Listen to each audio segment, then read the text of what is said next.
Afro Dizzy, and this is Afro Dizzy University, where the focus is on all things lit.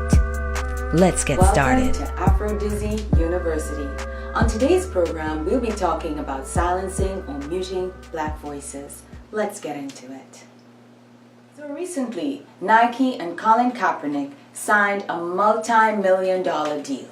And while many people applauded this move, several people took to social media to express their disgust at Nike for what they interpreted as this company's legitimizing Kaepernick's protest.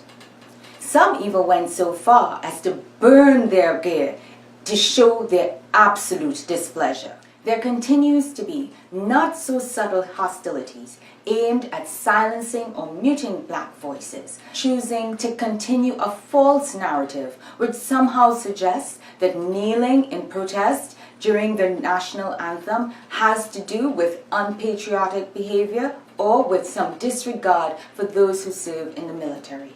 We know that neither of these is true. Yet, this type of false rhetoric persists to this day.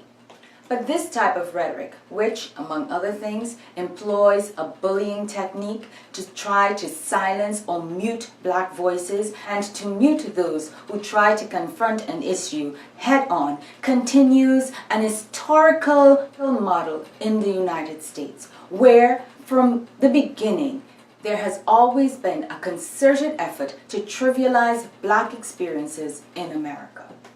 And so those with power, those close to power, and those for whom there was a social, economical, political, and or ideological association, among other things, with power, have over time used force, whether physical or otherwise, to intimidate and silence Black men and women from telling the truth.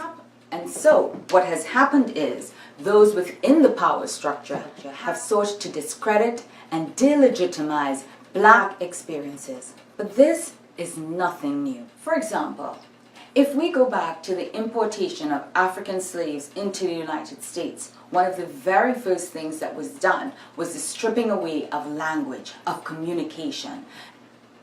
The general belief was that by removing their ability to speak in their native tongues, that the slave owners de facto had another layer of control over the Africans. As such, they would not have to worry about Africans plotting against them in a language that they, the New World Europeans, could not understand. Similarly, when Christianity was enforced on the African slaves, it still was within the context of silencing and muting voices and perspectives that did not align with the slave owners and or their appraisals of situations. Yet one thing has remained throughout the diaspora, and that is, despite extreme rebuke, to mute Black stories and silence our voices, we have, over the years, continued to push to retain agency and to claim the agency that we have to speak and tell our own stories.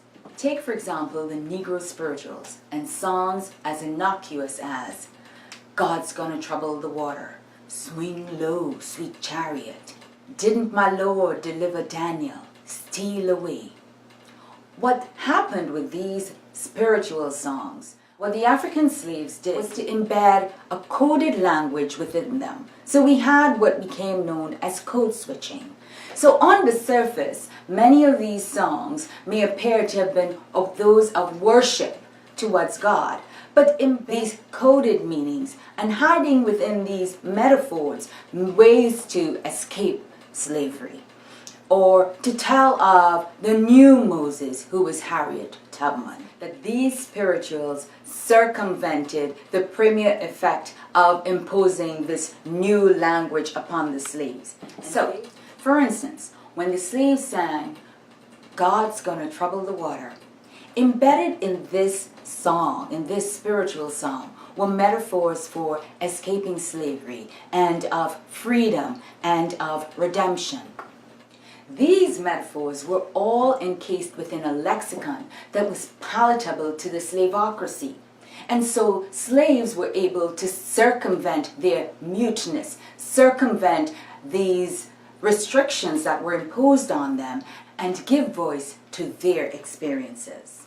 Today, a new interpretation of the water that was spoken about would not be the Ohio River that took the slaves north to freedom, but an upheaval, a troubling of the legal, social, political, and economic waters.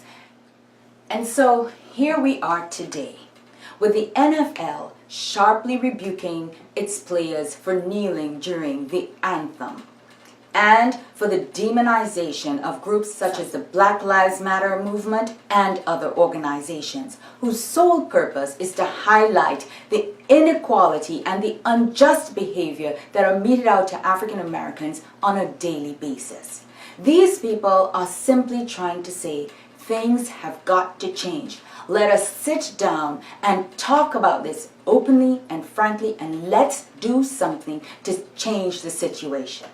Yet, the bewildering response to calls for justice in some quarters has been to introduce laws and penalties for the sole purpose of silencing black voices and intimidating these groups into silence, and to ascribe terrorist-like descriptions to protesters like Kaepernick. Their rhetoric is promoted by their advantage. But here's the thing. Their point of view cannot negate and should not invalidate the experiences of black and brown people and other groups of people who do not benefit from a lopsided political and social construct. Just like the story of Pharaoh, Moses, and the Israelites, whose story is canonized in the Negro spiritual Go Down Moses, these groups choose to ignore calls to end oppression, to end brutality in black and brown communities, to end the oppression which results in a disproportionately large number of black males being imprisoned, which results in poverty and economic policies which have perpetuated high rates of underemployment and unemployment among African Americans. Yet, like our forefathers, we too have a choice. Would we choose to say nothing in the hope that things would get better? Silence means complicity. Just like our forefathers used their voices, we too have to use our voices and speak out against injustices. There are far too many women in our communities whose cries reinvoke the Negro spiritual. Sometimes I feel like a motherless child, who see no hope in even going to the law for justice. And there are way too many people who feel despondent at a broken America and just wait to steal away to a better life. They believe that they're not being heard and that they have lost their voice. Yet, just as our forefathers made a choice to circumvent muteness and to use the language and expressions of the oppressor and meld it with African cultural norms and expressions to create this new thing called the spiritual, we too have a choice. We too can determine our destiny. Remain mute and perish, or speak up and live. I am Professor Afro Dizzy, encouraging you to stay woke, stay lit, and subscribe to this channel. Until next time. Afro Dizzy U. Time to learn from her today, don't you already knew? Afro Dizzy U. Afro Dizzy U. Time to learn from her today, don't you already knew? Gaining power through wisdom, understanding, and knowledge. Educating the masses, the torch we must pass it. Afro Dizzy U. Afro Dizzy U. Time to learn from her today, don't you already knew? I am Professor Afro Dizzy, and this is Afro Dizzy University, where the focus is on all things lit. Let's get started.